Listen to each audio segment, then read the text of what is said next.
సంపద సృష్టించడం చేతకాక రాష్ట్రాన్ని అప్పుల ఊబులోకి నెట్టేసిన వైఎస్ జగన్మోహన్ రెడ్డి ఇక రాష్ట్రానికి అవసరం లేదని రాష్ట్ర ప్రజలు ఇప్పటికే ఒక నిర్ణయానికి వచ్చేశారని రాజమహేంద్రవరం సిటీ నియోజకవర్గ టీడీపీ జనసేన బీజేపీ కూటమి ఎమ్మెల్యే అభ్యర్థి ఆదిరెడ్డి శ్రీనివాస్ అన్నారు. స్థానిక 13వ డివిజన్ డైమండ్ పార్క్ ప్రాంతంలో అంగన్వాడీ రాష్ట్ర కమిటీ అధికార ప్రతినిధి Kappala Velugu Kumari, division committee president Nagaraboina Ramakrishna, Rajahmundry parliament SSL ప్రధాన కార్యదర్శి బొర్రా చిన్ని, ఉపాధ్యక్షులు రాయి అప్పన్నబాబు, స్థానిక టీడీపీ నాయకుల ఆధ్వర్యంలో ఇంటింటా ఎన్నికల ప్రచారం నిర్వహించారు.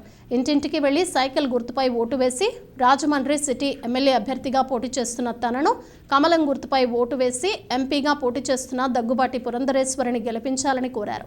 సూపర్ 6 మేనిఫెస్టోతో పాటు రాజమండ్రి అభివృద్ధికి తాను చేపట్టబోయే అభివృద్ధి కార్యక్రమాలతో ముద్రించిన మేనిఫెస్టోను ఆదిరెడ్డి శ్రీనివాస్ ప్రజలకు అందజేసి వివరించారు. త్వరలో జరగనున్న ఎన్నికల్లో తాను 50,000కు పైగా మెజారిటీతో గెలుస్తానన్నారు.